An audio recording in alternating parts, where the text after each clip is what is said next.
Hello friends, मैं हूं सन्मय प्रकाश और आपका स्वागत है यूट्यूब चैनल सरकारी जॉब न्यूज़ में। और इस करंट अफेयर्स वीडियो में कई सारे इंपॉर्टेंट टॉपिक हैं। इस टॉपिक के अलावा भी तो सब पर एक एक करके चर्चा करेंगे और शुरू करते हैं। और हाँ, आपको बता दूं कि मैराथन वीडियो जनवरी से लेकर अक्टूबर तक का अवेलेबल हो चुका है। संडे को ही हमने उसका विस्तार में करीब 6.5 घंटे तक लगातार ये लाइव वीडियो मैंने दिया था, तो आपके बहुत काम का है, आप इसे ज़रूर देखिएगा। ठीक है, इस वीडियो के डिस्क्रिप्शन में मैंने उसका लिंक भी दे दिया है। तो शुरू करते हैं और पहला क्वेश्चन लेते हैं। प्रख्यात उद्योगपति रतन टाटा का निधन हो गया 9 अक्टूबर 2024 को। तो उन्हें इनमें से कौन सा सम्मान मिल चुका था? कौन सा सम्मान मिल चुका था इसमें से? तो आंसर होगा पद्म विभूषण। कब मिला था? 2008 में मिला था। ठीक है, तो रतन टाटा उनको पद्म विभूषण 2008 में और पद्म भूषण सन 2000 में मिल चुका था। ठीक है, इस देश का जो दूसरा सर्वोच्च नागरिक सम्मान है वो है पद्म विभूषण, और तीसरा है पद्म भूषण, और चौथा होता है पद्मश्री। ठीक है, और सर्वोच्च कौन सा होता है? तो भारत रत्न होता है। ओके, तो भारत रत्न नहीं मिला था, लेकिन पद्म विभूषण और पद्म भूषण मिल चुका था। तो भारत ने टाटा सन्स के मानद चेयरमैन रतन नवल टाटा उनको खोया है। उनकी उम्र 86 ईयर थी, और 86 ईयर की उम्र में 9 अक्टूबर की रात को उनका देहांत हुआ। उम्र संबंधित बीमारियों से जूझ रहे थे। राजकीय सम्मान के साथ अंतिम संस्कार किया गया उनका, और मिडिल क्लास के कार का सपना पूरा करने के लिए उन्होंने बड़ी भूमिका निभाई थी। भारत के ग्रोथ में रतन टाटा की भूमिका बहुत ही महत्वपूर्ण थी। सरल व्यक्तित्व के धनी थे और कॉरपोरेट के दिग्गज थे। शालीनता और ईमानदारी से उन्होंने अपनी एक अलग छवि बनाई थी। उनके बाद बारे में कुछ पर्सनल चीज़ें जान लें। उनका जन्म हुआ था 28 दिसंबर 1937 को, 1937 को। उनके माता पिता का नाम नवल टाटा और सुनु था। हालांकि माता पिता बचपन में ही अलग हो गए थे, और दादी ने उनकी परवरिश की थी। और वो टाटा ग्रुप के फाउंडर जमशेद जी टाटा जो थे उनके परपोते थे। ठीक है, एजुकेशन की बात करें तो 1955 में उन्होंने कर्नेल यूनिवर्सिटी न्यूयॉर्क और बाद में हार्वर्ड बिजनेस स्कूल यूएसए में मैनेजमेंट की पढ़ाई की थी।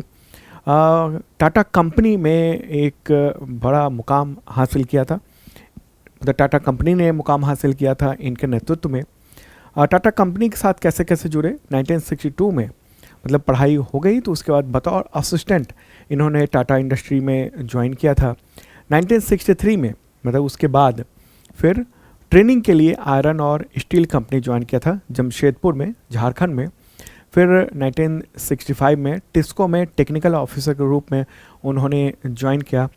कुछ समय के लिए 1970 में उन्होंने टीसीएस को भी ज्वाइन किया था। फिर 1974 में डायरेक्टर के तौर पर टाटा सन्स को ज्वाइन किया था। टाटा सन्स जो है ना, वो मेन कंपनी है और उसी के अंतर्गत टाटा ग्रुप की तमाम कंपनियां हैं। ठीक है, टाटा सन्स करीब 100 से ज़्यादा कंपनियां हैं टाटा सन्स के अंडर में। इसके बाद 1981 में ये टाटा इंडस्ट्रीज़ के चेयरमैन बना दिए गए। फिर उसके 10 साल बाद इनके चाचा यानी रतन टाटा के चाचा JRD टाटा ने फिर इनको टाटा ट्रस्ट और टाटा सन्स का चेयरमैन बनवाया। मतलब उनके उत्तराधिकारी ये बने JRD टाटा के।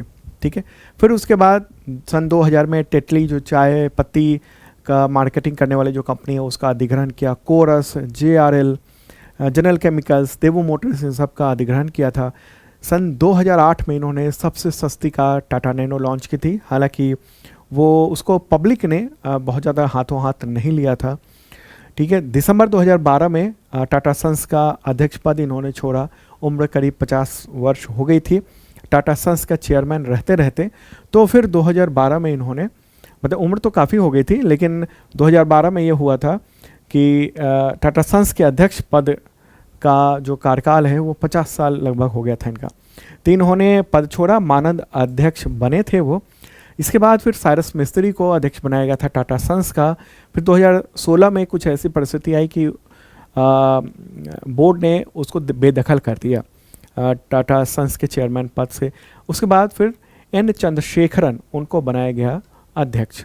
ठीक है, तो ये महत्वपूर्ण बातें रही।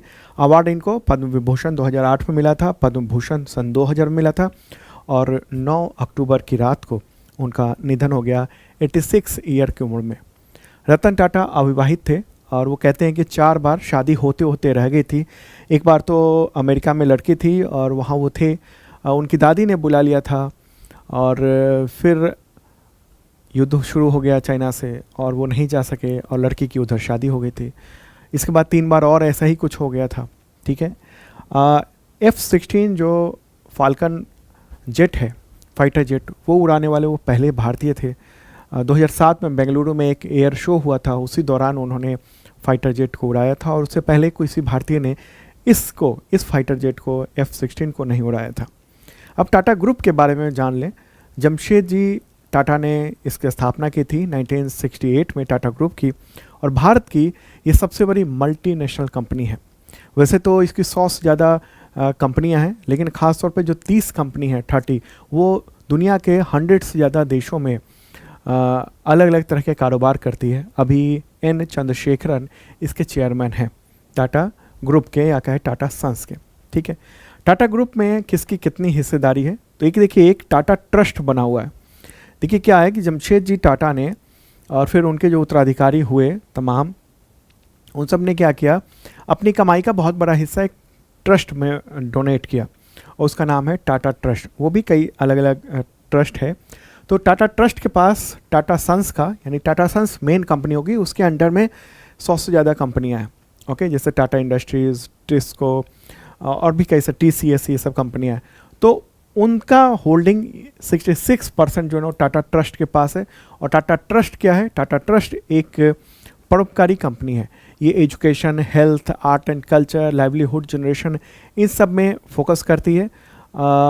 और बड़ी बड़ी जो संस्थान हैं, जैसे टाटा इंस्टीट्यूट है, कैंसर का बहुत बड़ा टाटा रिसर्च इंस्टीट्यूट है, उन सब में फंड देने का काम यही ग्रुप करता है। और बहुत सारे एजुकेशन इंस्टीट्यूट, मतलब बहुत सारा काम करता है ये टाटा ट्रस्ट। ठीक है। इसके अलावा मिस्त्री परिवार, जो साइरस मिस्त्री है ना, उनके पिताजी पलोनजी मिस्त्री, तो 18.4% हिस्सा है। फिर टाटा ग्रुप की कंपनियों के पास भी हिस्सा है 13%, और 2.6% जो है अन्य के पास ये टोटल ये हिस्सा है। ठीक है। तो ये है मुद्दा। और ये देख लीजिए कि आपकी टाटा की इतनी सारी ग्रुप कंपनियां हैं। आप देखते होंगे, सुनते होंगे कि अनिल अंबानी हो गए, मुकेश अंबानी कहिए, मुकेश अंबानी बहुत बड़ा रईस आदमी है। उनकी कंपनियां, रिलायंस इंडस्ट्री जो है वो बहुत ग्रोथ कर रही है, बहुत बड़ी कंपनी है। या फिर आप अडानी के बारे में ही देख लीजिए। तो इन सब की जो टोटल जो रिलायंस इंडस्ट्री की जो नेटवर्थ है ना, उसके लगभग बराबर तो TCS एक कंपनी है टाटा की। मतलब आप सोच लीजिए कि टाटा ग्रुप कितनी बड़ी ग्रुप है, कितना बड़ा ग्रुप है ये। ठीक है। तो उसकी एक TCS के बराबर तो टाटा इंडस्ट्री वगैरह सब हो जाती है। तो इतनी बड़ी कंपनी है। ओके। और इसके अलावा कितनी कंपनियां हैं, तो इन सब के मार्केट कैप आप देख लीजिए, एक आप 15 लाख करोड़ से अधिक का है। ये करोड़ में है ये सब चीज़ें, lakh crore. Tata Motors, Tata steel, Titan, consumer trend, Tata power, Voltas, Tata communications, Nelco, ये सब इतनी सारी ये कंपनियां हैं। ठीक है। और इन कंपनियों का जो रेवेन्यू ना, वो कितना आता है? रेवेन्यू का मतलब क्या हुआ कि इनकम कितना हुआ, प्रॉफिट की बात नहीं कर रहा हूँ मैं, इनकम। तो इनका रेवेन्यू ईयरली का 13.86 लाख करोड़ रुपए रेवेन्यू आता है। ठीक है। सभी कंपनियों का मिला ले तो 10 लाख से ज़्यादा लोगों को रोजगार देती है कंपनी, टाटा ग्रुप देता है। और इसके प्रोडक्ट जो है ना, सुबह से शाम तक हमारी ज़िंदगी में शामिल हैं। चाय पत्ती से लेकर घड़ी, कार, एंटरटेनमेंट सर्विस, मतलब जीवन में कहीं ना कहीं टाटा जो है ना, वो आपके जीवन में, हमारे जीवन में वो है। ठीक है। अब इनके बारे में, इनके ग्रुप के बारे में हमने इतनी सारी चर्चा की। अब टाटा के कुछ इंपॉर्टेंट जो कोट्स हैं वो आपको बताते हैं। जैसे इन्होंने कहा था कि सबसे बड़ा जोखिम है जोखिम नहीं उठाना। तेज़ी से बदलती हुई दुनिया में एक ही स्ट्रेटजी है जो नाकाम बना सकती है, कि वो जोखिम ना उठाना। मतलब कि आप जीवन में जोखिम उठाएंगे तभी आप सफल हो पाएंगे। और क्या कहा था उन्होंने? अगर आप तेज़ चलना चाहते हैं तो अकेले चलें, लेकिन अगर आप लंबी दूरी तक जाना चाहते हैं तो लोगों को साथ लेकर चलें, सबके साथ चलें। ठीक है। ये ख़ास बात है लंबी दूरी पर जाने के लिए। और क्या कहा? धैर्य और दृढ़ता से चुनौतियों का सामना करें, क्योंकि वे सफलता की आधारशिला हैं। और क्या कहा, मैं सही निर्णय लेने में विश्वास नहीं रखता हूं, मैं निर्णय लेता हूं फिर उसे सही साबित करता हूं। डिसीजन जो है वो सही या गलत ये तो बाद में पता चलेगा ना, बहुत सारे डिसीजन गलत भी हुए। टाटा नैनो इन्होंने बनवाया, इनका मतलब ख्वाब था, लेकिन पब्लिक ने पसंद नहीं किया था उस टाटा नैनो को। ओके, ऐसी बहुत सारी चीज़ें थी, जैसे सारस मिस्त्री को इन्होंने टाटा सन्स का चेयरमैन बनाने में बड़ी भूमिका निभाई थी, लेकिन बाद में इनको लगा कि ये डिसीजन जो है वो ठीक नहीं था। ओके, तो मतलब कि आधारशिला है। सही निर्णय जो है ना वो उस समय क्या सही निर्णय है ये तो बाद में पता चलेगा, आपको ले लेना है। लेकिन बहुत सारे ऐसे डिसीजन लिए इन्होंने जिससे काफ़ी तरक्की हुई। और क्या कहा, लोग आप पर जो पत्थर फेंकते हैं उन्हें लीजिए और उनका उपयोग मॉन्यूमेंट बनाने में कीजिए। यहाँ कहने का मतलब क्या हुआ कि कटाक्ष जो किया जा रहा है, आपकी आलोचना की जा रही है, उसको आप एक्सेप्ट करिए और फिर आगे बढ़िए। ठीक है, तो ये कुछ इंपॉर्टेंट बातें थी जो आपने जाना।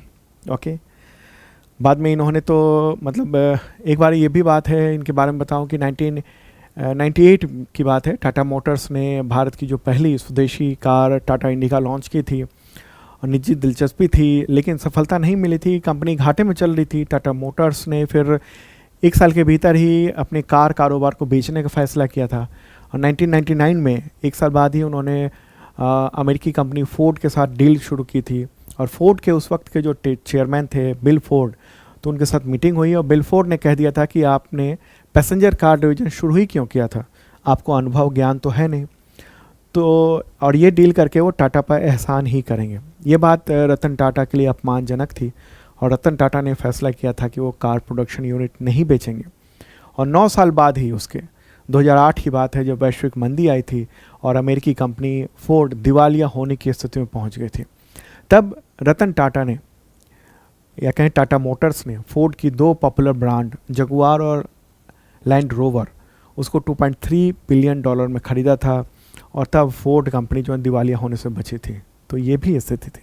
ठीक है, तो ये तो एक श्रद्धांजलि थी हमारी तरफ से भी रतन टाटा को। ठीक है, चलिए अब आगे बढ़ते हैं, अगले क्वेश्चंस को लेते हैं। और एक फिर से इन्फॉर्म कर दूं कि 10 महीने का करंट अफेयर्स यानी जनवरी से अक्टूबर तक का मैराथन वीडियो वो आ चुका है। इस वीडियो के डिस्क्रिप्शन में आप चेक कर लेना, वहाँ लिंक है, या फिर सरकारी जॉब न्यूज़ यूट्यूब चैनल पर जाइए, आपको वहाँ पर मिल जाएगा ये। ठीक है, लाइव सेक्शन में ये है। 6.5 घंटे का ये वीडियो है। इसका PDF भी अवेलेबल हो गया है ऐप पर। जिन लोगों ने मेंबरशिप प्लान लिया हुआ है वो डाउनलोड कर सकते हैं, जिन लोगों ने मेंबरशिप नहीं लिया हुआ है वो कोई कोर्स अगर परचेज किया तो वो भी डाउनलोड कर सकते हैं। कुछ नहीं लिया तो आपको मेंबरशिप लेना पड़ेगा। एक और बात बताऊं कि 71st BPSC के लिए GS फाउंडेशन बैच जो है वो चल रहा है, तो ज्वाइन कर सकते हैं। इसके ज़रिए ढेर सारे सब्जेक्ट जो है ना, जैसे करंट अफेयर्स मैं खुद पढ़ाता हूँ, इसके अलावा हिस्ट्री, ज्योग्राफी, अर्थशास्त्र, राजव्यवस्था, विज्ञान, बिहार स्पेशल, इन सब के विशेषज्ञ शिक्षक अवेलेबल हैं। और UPPCS के लिए भी हम लोग बैच लॉन्च करने वाले हैं जल्द ही, वो भी आपको अनाउंसमेंट हो जाएगा। ठीक है, ये बैच लगभग पूरा हो चुका है, मतलब फुल हो चुका है लगभग, और इसके बाद फिर सेकेंड बैच जो है ना वो भी लॉन्च किया जाएगा। ओके, और बताऊं कि करंट अफेयर्स के सारे कंटेंट इसमें भी मिल जाएंगे आपको 1.5 साल तक। वैसे आप 1 साल का मेंबरशिप प्लान ले सकते हैं, ISPCS के लिए अलग से है और एक बेसिक मेंबरशिप प्लान अलग दूसरे एग्जामिनेशंस के लिए। तो इस वीडियो के डिस्क्रिप्शन में आप चेक कर सकते हैं। चलिए अब आगे बढ़ते हैं, अगला क्वेश्चन लेते हैं। नेक्स्ट क्वेश्चन, भारतीय विदेश सेवा दिवस यानी इंडियन फॉरेन सर्विस डे कब मनाया जाता है? आंसर होगा 9 अक्टूबर को। ठीक है, ये वर्ष 2011 से मनाया जा रहा है ये। और आपको बताऊं कि 1946 में 9 अक्टूबर को इंडियन फॉरेन सर्विस की स्थापना की गई थी और इसी दिन को मनाने के लिए सेलिब्रेट किया जाता है। जो विदेश सेवा के लोग होते हैं, भारतीय विदेश सेवा के, वो राजदूत बनते हैं दूसरे देशों में, और जो बड़े बड़े अंतर्राष्ट्रीय संगठन हैं वहाँ पर पदस्थापित होते हैं, वहाँ काम करते हैं भारत की तरफ से। ठीक है, विदेश मंत्रालय में काम करते हैं। आगे बढ़ते हैं, अगला क्वेश्चन, प्रादेशिक सेना का स्थापना दिवस कब मनाया जाता है? यानी टेरिटोरियल आर्मी जो है वो, आंसर होगा 9 अक्टूबर को। ठीक है, और ये जो टेरिटोरियल आर्मी है ये 1949 को इसकी स्थापना की गई थी। भारत के पहले जो गवर्नर जनरल थे C राजगोपालाचारी, तो उन्हीं के द्वारा टेरिटोरियल आर्मी की स्थापना की गई थी। और तो उन्हीं की इसी चीज़ को याद रखने के लिए ये दिवस मनाया जाता है। टेरिटोरियल आर्मी क्या है? देखिए, आर्मी का एक ऐसा विंग जो कि जो मतलब मेन आर्मी में काम नहीं करता है। इनकी ट्रेनिंग की कराई जाती है साल में एक बार, और ट्रेनिंग के दौरान ही जितने दिन ये ट्रेनिंग करते हैं उतने दिन की रकम मिलती है। टेरिटोरियल आर्मी इसलिए है ताकि अगर कभी युद्ध हो तो हमारे पास जो ये लोग हैं, जो ट्रेंड लोग हैं, जिनकी साल में एक बार या 2 साल में एक बार ट्रेनिंग हो जाती है, तो ये युद्ध के समय वहाँ पहुँच सकें, काम कर सकें। ठीक है, तो बहुत बड़ी संख्या में टेरिटोरियल आर्मी है जो एक रिजर्व फोर्स के तौर पर एक काम करती है। ओके, और ये बहुत ही महत्वपूर्ण है टेरिटोरियल आर्मी। अगला क्वेश्चन लेते हैं, विश्व डाक दिवस कब मनाया जाता है? आंसर का 9 अक्टूबर को। और इस बार की थीम क्या है? थीम है विभिन्न देशों में संचार को सक्षम बनाने और लोगों को सशक्त बनाने के लिए 150 वर्ष, तो 150 साल लगभग हो चुके हैं, तो इसलिए ये थीम रखी गई है। ओके, तो ओके, और ये दिवस जो है संयुक्त राष्ट्र के द्वारा घोषित है। अगला क्वेश्चन लेते हैं, राष्ट्रीय डाक दिवस कब मनाया जाता है? इससे पहले वाला क्वेश्चन था विश्व डाक दिवस, ठीक है, अंतर्राष्ट्रीय, और यहाँ पर राष्ट्रीय की बात हो रही है। आंसर होगा 10 अक्टूबर को मनाया जाता है। और ये विश्व डाक दिवस का ही एक विस्तार है। 9 अक्टूबर को हम लोग यहाँ मनाते हैं, और 9 अक्टूबर से 13 अक्टूबर तक भारतीय राष्ट्रीय डाक सप्ताह भी मनाया जाता है। ओके, तो 150 साल से अधिक समय से ये एक तरह से काम कर रहा है। और 1854 में गवर्नर जनरल लॉर्ड डलहौजी ने इंडिया पोस्ट की नींव रखी थी। कब? 1854 में। अगला क्वेश्चन लेते हैं, विश्व मानसिक स्वास्थ्य दिवस कब मनाया जाता है? आंसर होगा 10 अक्टूबर को। और इस बार की थीम क्या है? मेंटल हेल्थ एट वर्क, मतलब जहां आप वर्क प्लेस है, जहां नौकरी करते हैं, वहां पर मानसिक स्वास्थ्य बेहतर रहना चाहिए, यही संदेश है इसका। और ये दिवस संयुक्त राष्ट्र का जो विश्व स्वास्थ्य संगठन है, यानी WHO, वर्ल्ड हेल्थ ऑर्गेनाइजेशन, उसने घोषित किया हुआ है। और ये माना जाता है WHO के अनुसार कि वैश्विक स्तर पर दुनिया भर में 8 में से 1 व्यक्ति मानसिक स्वास्थ्य की समस्याओं से घिरा रहता है। और चिंता की बात यह है कि किशोरों और युवाओं में मानसिक स्वास्थ्य की स्थिति बढ़ रही है। ओके, आगे बढ़ते हैं। अगला क्वेश्चन, वर्ष 2024 में विश्व दृष्टि दिवस यानी वर्ल्ड साइट डे कब मनाया गया? आंसर होगा 10 अक्टूबर को। ठीक है, 10 अक्टूबर। और इस बार की थीम क्या है? इस बार की थीम है बच्चों अपनी आँखों से प्यार करो। यहाँ संदेश बच्चों को दिया जा रहा है इस थीम के जरिए। ओके, मतलब ये है कि बच्चे आजकल मोबाइल का यूज़ बहुत ज़्यादा कर रहे हैं, लगातार आँखों के नज़दीक लगातार इस्तेमाल करना वो आँखों को ख़राब कर रहा है। ओके, तो ये दिवस जो है ना WHO के द्वारा घोषित है और अक्टूबर महीने के दूसरे गुरुवार को मनाया जाता है, जो कि 2024 में ये 10 अक्टूबर को मनाया गया।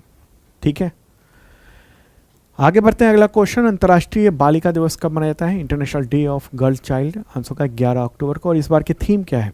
इस बार की थीम जो है ना वो रखी गई भविष्य के लिए बालिकाओं का दृष्टिकोण, girls vision for the future, ये है थीम इस बार की। और ये संयुक्त राष्ट्र के द्वारा ही घोषित है दिवस। 2011 में इसकी घोषणा की गई थी। ठीक है, पहली बार 2012 में ये मनाया गया था 11 अक्टूबर को, और हर साल ये मनाया जाता है बच्चियों के लिए। अगला क्वेश्चन लेते हैं। प्राइम मिनिस्टर नरेंद्र मोदी ने अक्टूबर 2024 में दिल्ली, पुणे और कोलकाता में स्थित 3 संस्थानों में 3 सुपर कंप्यूटर लॉन्च किया या स्थापित किए। तो इसका नाम क्या है? इस सुपर कंप्यूटर का नाम क्या है? आंसर का परम रुद्र सुपर कंप्यूटर। क्या है? परम रुद्र सुपर कंप्यूटर। देखिए, सुपर कंप्यूटर से रिलेटेड क्वेश्चन आते हैं, इसलिए यह ज़रूरी है आपके लिए जानना। ठीक है, देखिए, साइंस और टेक्नोलॉजी को बढ़ावा देने के लिए ये परम रुद्र सुपर कंप्यूटर को स्थापित किया गया है और नेशनल सुपर कंप्यूटिंग मिशन के तहत ये सब तैयार किए गए हैं और इनकी लागत 130 करोड़ रुपए आई है। ये स्वदेशी सुपर कंप्यूटर है। हार्डवेयर और सॉफ्टवेयर जो है ना वो बेहतरीन तकनीक, बेहतरीन चीज़ों का इस्तेमाल किया गया है। अधिकांश जो पार्ट्स हैं वो भारत में बनाए गए हैं, असेंबल किए गए हैं। ठीक है, अधिकांश कुछ पार्ट्स बाहर से भी मंगाए गए हैं। तो ये उस वक्त का फोटोग्राफ है जब वर्चुअली प्रधानमंत्री नरेंद्र मोदी जो है ना उन तीनों संस्थान में इसको लॉन्च कर रहे थे, 3 शहरों में। कहाँ कहाँ पर है ये देख लेते हैं एक बार। तो आप देखिए दिल्ली में इंटर यूनिवर्सिटी एक्सेलरेटर सेंटर यानी IUAC, वहाँ पर सुपर कंप्यूटर को स्थापित किया गया है। परम रुद्र को, और ये material science and atomic physics in सब क्षेत्रों में रिसर्च को आगे बढ़ाएगा। दूसरा है पुणे में जॉइंट मीटर रेडियो टेलीस्कोप है GMRT, तो वहाँ पर ये सुपर कंप्यूटर को स्थापित किया गया है। और यहाँ फास्ट रेडियो बर्स्ट और अन्य जो एस्ट्रोनॉमिकल जो प्रोग्राम है उसकी स्टडी बेहतर हो सकेगी इसके ज़रिए। और कोलकाता के SN बोस सेंटर में भी स्थापित किया गया है इसको, सुपर कंप्यूटर को। और ये क्या काम करेगा, तो फिजिक्स, कॉस्मोलॉजी, अर्थ साइंस, इन सब क्षेत्रों में बेहतर काम करने के लिए ये सुपर कंप्यूटर परम रुद्र को स्थापित किया गया है। सुपर कंप्यूटर के बारे में जानें। ये उच्च प्रदर्शन वाले सुपर कंप्यूटर होते हैं, मतलब कंप्यूटर होते हैं सुपर कंप्यूटर, मतलब बहुत हाई परफॉर्मेंस, और इनको जटिल कंप्यूटेशनल चुनौतियों, मतलब कैलकुलेशन के लिए, बहुत जटिल कैलकुलेशन के लिए डिज़ाइन किया जाता है। और इनका जो इस्तेमाल है ना वो बहुत ज़्यादा होता है कहाँ पर, मौसम से संबंधित चीज़ों में, अंतरिक्ष में, रिसर्च में, इन सब का बहुत ज़्यादा काम होता है। इसके इतिहास की बात करेंगे अगर, देखिए सुपर कंप्यूटर इस तरीके का होता है, ऐसा नहीं होता है कि आपके लैपटॉप या डेस्कटॉप जो है ना उस तरह का दिखता हो। मतलब कि एक पूरी इतना बड़ा सुपर कंप्यूटर होता है कि आपका बड़े बड़े 2-3 फ्लैट जो है ना वो उसके पूरे आ जाएंगे। ठीक है, इसकी शुरुआत हुई थी कब सुपर कंप्यूटर की? शुरुआती तो इसके बारे में जो है बताया जाता है कि 1950 के दशक के अंत में अमेरिकी सरकार ने इसके लिए फंड दिया था कि बहुत ही ज़्यादा तेज और ज़्यादा फास्ट ये कंप्यूटर बनाया जाए जिसको सुपर कंप्यूटर कहा जाएगा। फिर 1985 में 4 प्रोसेसर वाला K2 क्रे 1 उसको शुरू किया गया था। फिर बाद में फिर क्रे 2 आया, और भी कई सारे सुपर कंप्यूटर आए। सुपर कंप्यूटर का आविष्कार का श्रेय जो है ना वो सिमोर क्रे और बोरिस बबयान को दिया जाता है। किसको? सिमोर क्रे और बोरिस बबयान को दिया जाता है। भारत में अगर सुपर कंप्यूटर की बात करेंगे तो भारत में बना या भारत में आया कैसे सुपर कंप्यूटर? देखिए, भारत को एजुकेशनल और मौसम के पूर्वानुमान प्रेडिक्शन के लिए ज़रूरत थी सुपर कंप्यूटर की। तो 1987 में भारत ने अमेरिका से ख़रीदने की कोशिश की क्रे XMP सुपर कंप्यूटर, तो जिसको अमेरिका ने अस्वीकार कर दिया, कहा कि हम नहीं देंगे। और फिर भारत ने कहा कि अब तो हम बनाकर ही रहेंगे सुपर कंप्यूटर। फिर सुपर कंप्यूटर कार्यक्रम को बढ़ावा दिया गया और परम श्रृंखला का सुपर कंप्यूटर भारत में बना। ठीक है, CDEC के द्वारा डिज़ाइन किया गया, पुणे स्थित CDEC है वहाँ पर। और फिर परम नाम से परम 8000 ये पहला सुपर कंप्यूटर था भारत का जो CDEC ने बनाया था, और गीगा फ्लॉप्स रेंज का समानांतर कंप्यूटर देने में ये सफल रहा था।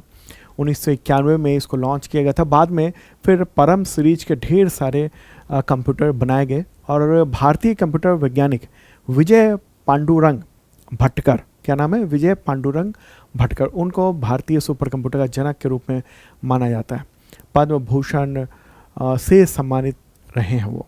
ठीक है, और फिर बाद में राष्ट्रीय सुपर कंप्यूटिंग मिशन लॉन्च किया गया 2015 में, और इसको सुपर कंप्यूटर के निर्माण और इसकी रिसर्च को लेकर काफ़ी तेज़ी से काम बढ़ाया गया।